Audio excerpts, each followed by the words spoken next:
दोस्तों, भारत एक बहुत बड़ी दुविधा में पड़ते हुए जा रहा है। कुछ चीजें तो भारत के बिल्कुल पक्ष में हो रही है, लेकिन कुछ चीजें ऐसी भी घटित होने लगी है भारत के साथ, जिनको कि ना तो उगला जा सकता है, ना ही निगला जा सकता है। और ये सारी चीजें घटित हो रही है चाइना की तरफ से। आप इस वीडियो में जानने वाले हैं भारत की उसी दुविधा के बारे में। इस समय भारत के पास डू और डाई वाली कंडीशन ही बची है।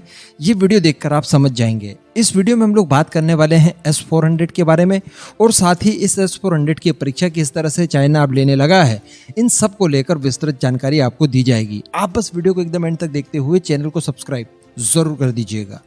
दोस्तों, आप जानते हैं कि रशिया की तरफ से भारत को S-400 की सेकंड यूनिट भी पूरी तरह से डिलीवर्ड कर दी गई है और थर्ड यूनिट को लेकर डिलीवरी शुरू होने वाली है। लेकिन इससे पहले भारत ने अपनी सेकंड यूनिट को पूरी तरह से कंप्लीट करके LAC वाले इलाके में, यानी हमारी जो नॉर्दर्न बॉर्डर है, उस इलाके में तैनात करना शुरू कर दिया है। इसे चाइना को काउंटर करने के लिए डिप्लॉय किया जा रहा है। ये बिल्कुल फ्रेश आर्टिकल है, कल शाम का, आप देख सकते हैं अपनी स्क्रीन पर। लेकिन अभी समस्या ये है कि भारतीय S-400 और भारत के दूसरे एयर डिफेंस सिस्टम भी चाइना के लिए खासा थ्रेट बन सकते हैं।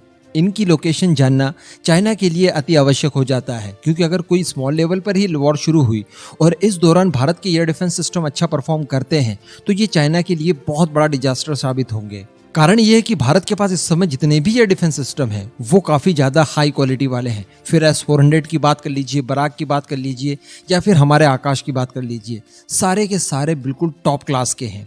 ऐसी परिस्थिति में चाइना ज़रूर जानना चाहेगा अपनी प्रिपरेशन के लिए कि भला भारत ने किन किन इलाकों में किस किस तरह के एयर डिफेंस सिस्टम तैनात किए हैं, या फिर भारत के एयर डिफेंस सिस्टम्स का जो पैटर्न है कि किस स्टेज में कौन सा एयर डिफेंस सिस्टम तैनात है, इसको जानना उसके लिए महत्वपूर्ण हो जाता है। इस वजह से हम लोग देख रहे हैं कि पिछले कुछ समय से चाइना LAC के कई सारे नियमों का उल्लंघन कर रहा है, जिसमें प्रतिबंधित क्षेत्र में अपने फाइटर जेट को घुसेड़ना भी शामिल है। अभी कुछ ही समय पहले खबर निकल कर आई थी, जो भारत और चाइना के बीच में 16वें दौर की बातचीत हुई, उससे ठीक पहले से चाइना अपने फाइटर जेट भारतीय एयर स्पेस में घुसेड़ने की कोशिश कर रहा है। एक्चुअली यहाँ पर मैं आपको क्लियर कर दूं, कई लोग पूछ भी रहे थे कि ये जो फाइटर जेट आ रहे हैं, क्या एक्चुअली भारत की टेरिटरी के ऊपर उड़ रहे हैं, क्या भारत का एयर स्पेस है?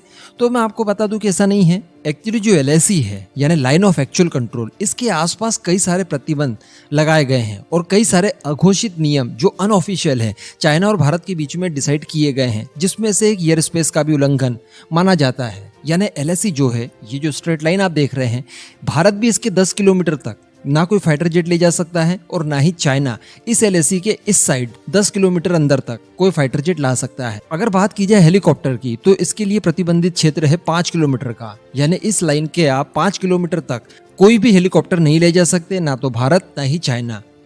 इस तरह की कुछ अंडरस्टैंडिंग दोनों देशों के बीच में काफी लंबे समय से चल रही है। अगेन मैं आपको बता दूं कि ये अनऑफिशियल है, इसका किसी भी तरह का कोई एग्रीमेंट साइन नहीं है। लेकिन अभी चाइना कर क्या रहा है कि इसी 10 किलोमीटर के प्रतिबंधित क्षेत्र में, जिसे नो फ्लाइंग जोन कहा जाता है, ये जमीनी कानूनों के हिसाब से जिसे बफर जोन कहा जाता है, कि बफर जोन अगर क्रिएट कर दिया गया तो वहां पर आपकी थल सेना या किसी भी तरह का व्हीकल वगैरह आप अंदर नहीं ले जा सकते। ठीक इसी तरह से एयरफोर्स के लिए नो फ्लाइंग जोन घोषित किया जाता है। तो उसी नो फ्लाइंग जोन में चाइना के फाइटर जेट घुसने लगे हैं, और कल की ही बात है, एक बार फिर से चाइना के फाइटर जेट इसी नो फ्लाइंग जोन में घुसने की कोशिश करते हैं। अब इसके पीछे का कारण देखा जाए तो चाइना डेफिनेटली भारत की एयर डिफेंस सिस्टम पावर को परखना चाहता है।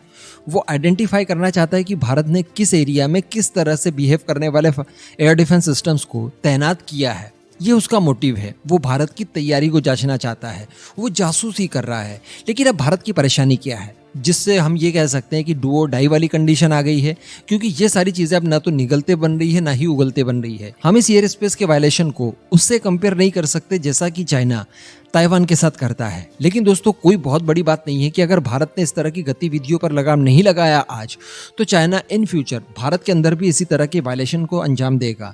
यानी जिस तरह से ताइवान के अंदर कभी भी कितनी भी मात्रा में उसके फाइटर जेट घुस जाते हैं, मे बी कि आने वाले समय में वो भारत की टेरिटरी में इस तरह से घुसे।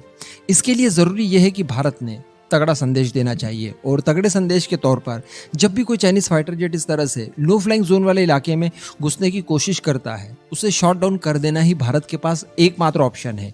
अगर भारत ऐसा नहीं करता है और भारत बार बार चाइना को माफ कर देता है, तो इससे चाइना के हौसले और बुलंद होंगे। वो इस तरह की गतिविधियों को और अंजाम ज़्यादा देने लगेगा, और अंततः उस तरह की स्थिति आ जाएगी जैसे कि ताइवान की आई है।